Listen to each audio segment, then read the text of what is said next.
YouTube, Machismo Eugene. Another video from Exit Strategy. Welcome, welcome, welcome. I want to talk about how the narcissist found us, clowned us, and after the fact, they hound us. Uh, Whether we want to accept it or not, we got clowned. I was talking to my friend and I was telling them it's kind of ironic how even in an older age, me being 54 and they're narcissists in their 60s and even probably older. But for the sake of this conversation, I found it ironic that, people in their older ages that really don't have grandkids to take to the carnival or even kids in general, but a narcissist will in fact find some child or somebody as a cover, a child as a cover, a smokescreen, to justify wanting to go to the carnival. It's kind of ironic how they like the Ferris wheels, merry-go-round, maybe not so much the roller coasters, but a narcissist just likes the camaraderie of the carnival. They relive their childhood over and over again. Now, I'm speaking of this specifically because some of you are listening to this, empaths and chosen ones included. Now you really understand why a lot of adults, even us empaths, tend to like going to the carnival even though we're grown as people. A lot of the stuff we do or have done in past times, a lot of it is associated directly from the grooming of a narcissist. Because me, myself, I don't know the last time I went to a carnival. I don't have a real strong desire to go to a carnival. And I'll speak about a lot of things in which a lot of you all still may take part in, having children or not, or even having children. So there's no judgment here, but I'm trying to help unclutter the clutter of our lives when it pertains to how we like things we like, either now or in the past or going forward. Think deeply about, why do you like the things you like? Was it something that was perpetuated in your life, or it was not the word perpetuated, but something was imposed or influenced or impressed upon you? Because me as an empath awakened, as a lot of things I used to desire, like say horror movies, scary movies, there's no real purpose in them, so I don't desire them in the way that I did before, because I realized in and of myself those things don't have a rhyme or reason. I don't want to sit and watch a movie where somebody's getting killed from the beginning of the movie to the end. At one point I'll go as far as the earliest, most recent years when I was watching Wrong Turn. And again, I'll tell people that movie is funny, scary. I ended up laughing throughout the whole movie because it's the narrative is so crazily written. These inbred people are going through the whole movie luring the unassuming people on road trips off of the right turn and causing them to take a wrong turn. And so essentially they're murdering these people. Then they're doing some of the most cannibalistic things that you can think of throughout the movie, and I'll leave it at that. But now that I'm awakened in a new way, and I know the dark energy that these vampires carry around them, I don't desire these movies like I used to. I don't desire a lot of grim, and any grim things where it causes another person to lose their life. I really don't. I don't watch any violence of any kind purposely, although I see it a lot in our world.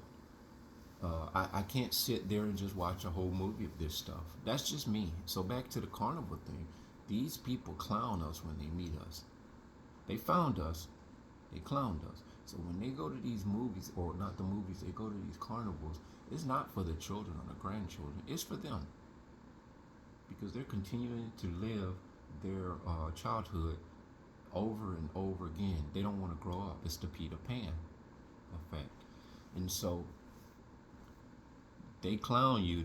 They want you to go with them to the carnivals and the fair, whatever, or even the circus, because in fact, you may see the clown there at the circus, but the real clown is you and I.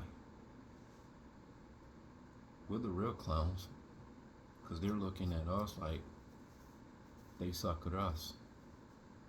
And of course, they'll make you feel like, man, they are very grateful for you taking them to this thing. And really, they are in a real childish type way. And if you dare say, do you think we're a little bit too old to be going to this? They will readily let you know what's the big deal. I just want to go get cotton candy. And you say, well, let's go to Walmart and get some cotton candy if that's what really appeals to you. No, but it's different.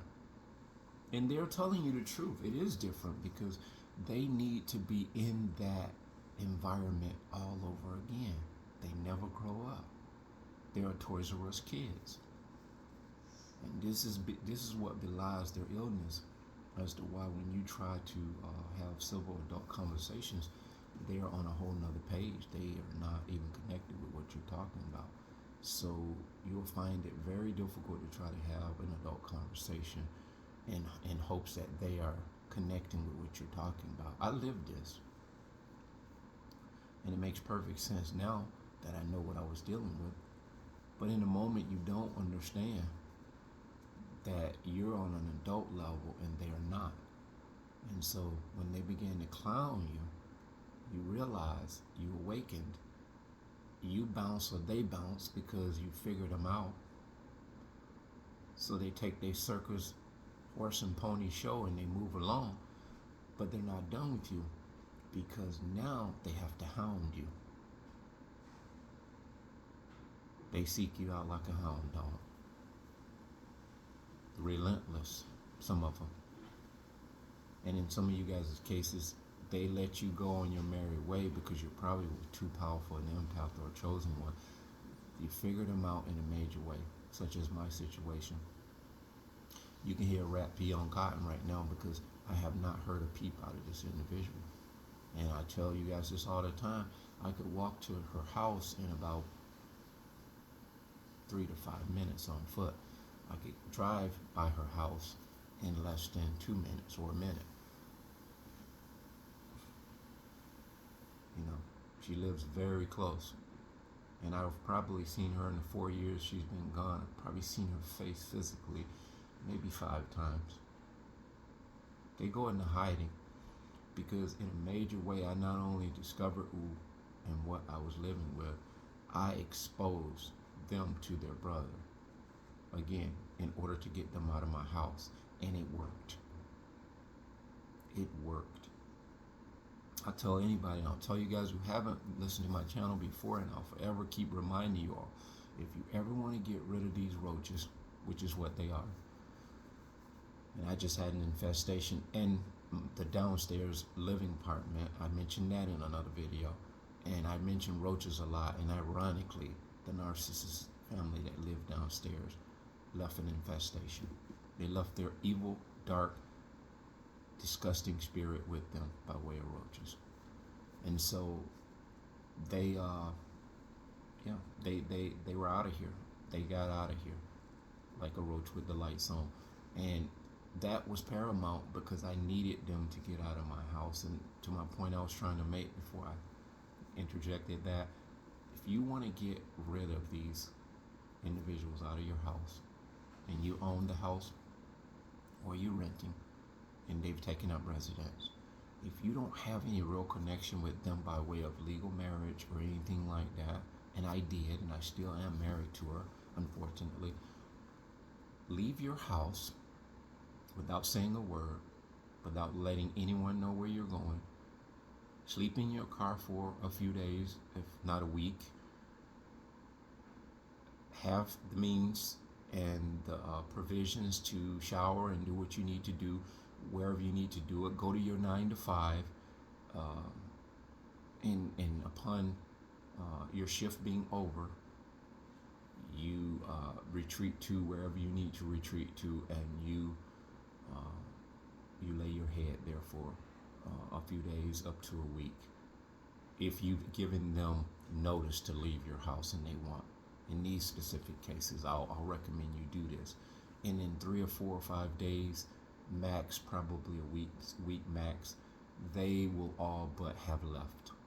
And they may leave with a lot of your possessions, but that is the price you will have to probably pay in order to get them out of your life. It's effective. I know this from firsthand experience. It worked. It worked, and it will work, because they hate desertion, they hate abandonment, they hate being alone. And in my case specifically, I'd already alerted the family member of what they were, specifically by name. So therefore, they were on borrowed time. I didn't just know that something was wrong. I knew exactly what was wrong. And so there are specifics to this. If you have indicated what they are and you have somehow exposed them in some way, shape, or form, you're in a dangerous position once you've exposed them anyway. So the best thing to do, and if you have children, that may be more difficult than it was with me, and I do have children, and they resided here at the time, but what I did was I purposely told them to stay with mom for a few days.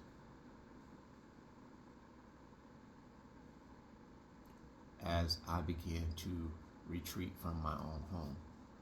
And so when you do this, you essentially leave them abandoned. And so with this newfound information, she knew she had to bounce, and she enlisted the brother to help her. I'll never forget it. He called me one day on the phone, and this is what I know now, is he was here at my residence as he and her and anybody else they got to help them get the stuff out of here. Called me asking for money back from the wedding that his mom had contributed to us as a gift. The audacity of these people.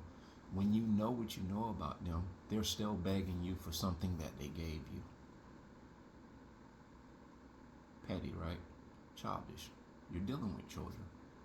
And so when this happened, they took what they took. And this is the petty stuff they do too. Took a couple of the cushions out of the sofas, thereby leaving the sofa. I want to believe they were coming back to get the sofas. So if they didn't make it back, they made it to where the couches were basically useless, because who wants a couch with only 2 or 3 cushions, or 1 cushion missing, or 2 cushions missing? And these were brand new sofas that I specifically bought at a discounted price.